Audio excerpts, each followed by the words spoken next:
Hey, if you're checking out this week's podcast, it means you're likely looking to lead your team a little bit better. Maybe you're a church staff member and you're leading teams that oversee ministry, strategic planning, or your next hire.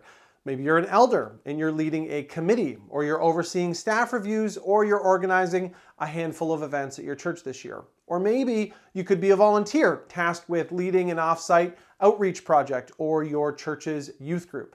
No matter what type of or size of team that you lead or what they're tasked with, I bet that somewhere along the way you've run into a couple of leadership hurdles. So today we're going to tackle a few of those and talk about how to help out. So if you're interested in leading your team a little bit better, then stick around because the Church Helper podcast starts right now.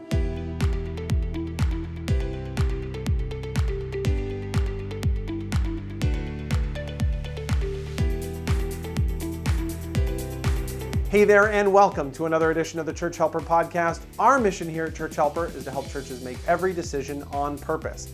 My name is Mike, and I'm excited to help you and your church today by talking about 4 things you'd likely face while leading a team and how to overcome the challenges that they bring. So without too much more, let's dive right into it. 4 things to think about when leading your team well. Number 1, lead the team you have. There are so many different leadership books that encourage you to try various leadership styles and strategies. For example, some will tell you to be more assertive.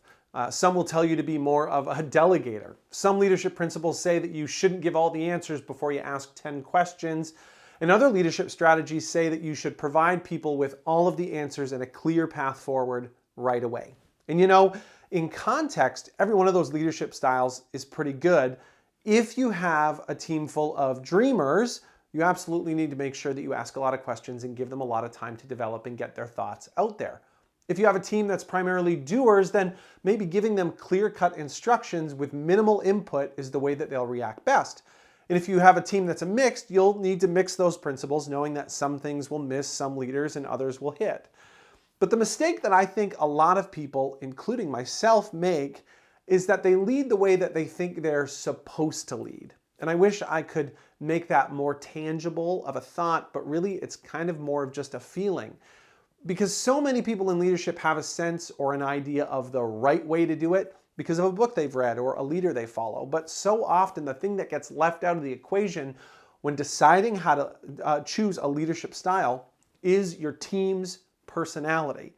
And I did this just a few years ago. I was trying to become a leader that was less hands-on and more of a delegator. I changed my meeting styles. I asked more open-ended questions. I even sat back and watched things fail on purpose, hoping that people would notice. But in the end, it just wasn't working out. And I blamed my leadership style. I must have been doing something wrong. If only I could teach these concepts better or empower people better, then it would have worked. But it wasn't until I looked back that I realized my biggest mistake was actually poorly identifying my team's personality. They weren't a group of creatives that wanted a lot of freedom in decision making.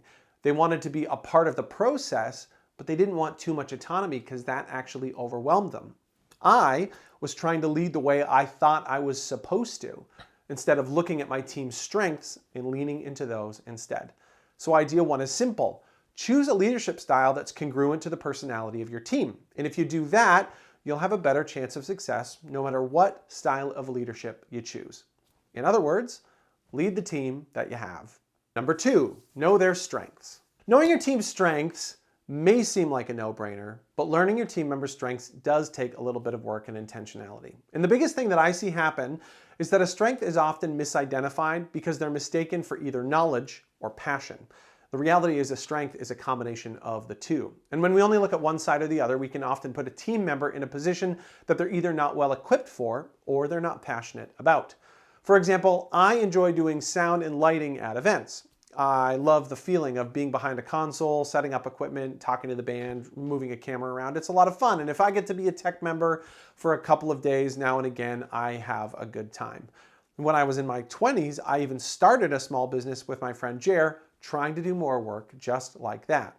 But if I'm honest with you and myself, I'm just not very good at it. I might know a little bit more than the average person, but as much as I really try to understand EQ bands and DMX lighting packs and streaming encoders, all that stuff just doesn't seem to stick in my brain. I get a little better here and there, but I'm really not at the level of knowledge that many people would be comfortable with entrusting me with that stuff. I know enough to complete the task, but they're just not a strength of mine, and it's probably not something I'm going to get that much better at than I already am. Now, despite knowing that about myself, I've been put in leadership over those areas quite a bit, because from the outside, people assume that I'm good at it. And when push comes to shove, I do an okay job, but I'm not sure that I did that much better than somebody else who would have done it when it was actually inside their wheelhouse. In contrast, I've also met people who are good at understanding the technical aspect of sound and lighting that just don't enjoy doing it. They'll do it because they're most suited for the role in knowledge, but if you ask them, they'd probably rather be doing something else. The band sounds good, cues don't get missed, but nothing else about the role is really fulfilling. It's not a strength. And eventually, placing a person in a position that isn't a strength of theirs does become a weakness. And here's why all this is so important. When a leader misidentifies a person's strengths and puts them in charge of something, expectations get set. Unfortunately, because of a misidentified strength, expectations become unrealistic from the start. And when expectations are off, then outcomes aren't what you expect them to be. And when outcomes aren't what you expect them to be, leaders get disappointed. And I've seen many leaders, and this includes me, get disappointed at a result or get down on themselves because of an outcome that was never going to happen in the first place. So, how do you make sure that doesn't happen? How do you find the strengths of your team? Well, I would suggest using a tool like the Clifton Strength Finder. It's not a personality test like an Enneagram or a Myers-Briggs. It's designed to identify what your team members are best at. And if you're curious about this, you can reach out to us. We can point you in the direction of some best practices, or we can help you through it. We love to bring churches through exercises like this, and every time we do, it's incredible that people who have worked with each other for sometimes 10 years learn about their team and learn about themselves and learn all of a sudden why certain decisions get made. So dig into one of those. We've put the links together here for you, and contact us if you want a little bit of help through it. Number 3, know the difference between urgent and excitement. Hey, have you ever noticed how something that you're excited about always seems to find its way onto your to-do list maybe a little bit earlier than it should?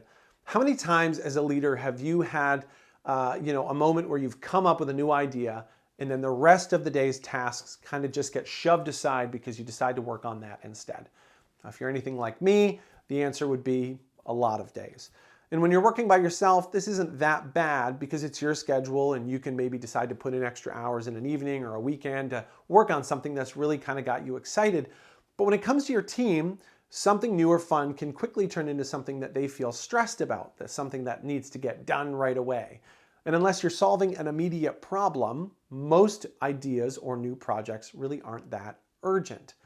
The problem that you'll run into here is easy to spot. Because your team likely has their own to-do lists or deadlines, they don't always understand why something that wasn't on their radar 20 minutes ago just shot up to the top of their priority list of most important things to do. And getting something dropped on their desk that they weren't expecting can be really frustrating for a team member that thought that they had a handle on their day so far. So now that team member needs to pivot to something that they weren't thinking about at all, and they're feeling a little bit flustered. And if you think about it, you know or have talked to people that feel this way because at some point you've had a friend that said, I don't know what it's going to be this week, but at some point I'm going to get a call or I'm going to get an email and my boss is going to throw my whole week off. And when your team feels that way, they start to tense up whether they know it or not. They're always waiting for the next shoe to drop, and they have trouble focusing on the work they're trying to do right now. The prevention of this is pretty simple. It just starts with you. Make sure that you have an excellent filter process for the things that you're excited about. I'm not saying don't get on your passion project. I'm just saying make sure the timing makes sense for you and for your team. And the best way to do this is to just have somebody that you trust that you can bounce the ideas off of. Somebody that has the strength to say to you, that's a great idea, but it really probably could wait a couple weeks because even though you're excited, it's just not urgent. Number 4, leaders eat last, but they still eat. The concept of leaders eat last isn't a new one, but it was popularized by the 2014 Simon Sinek book with that title. And in the book, Sinek tells stories of businesses and organizations that have teams that lead really, really well together. He highlights the importance of developing empathy, making sure you're fostering an environment of encouragement, allowing for autonomy, and the idea of bringing great collaborators together. And you can see the theme throughout the book.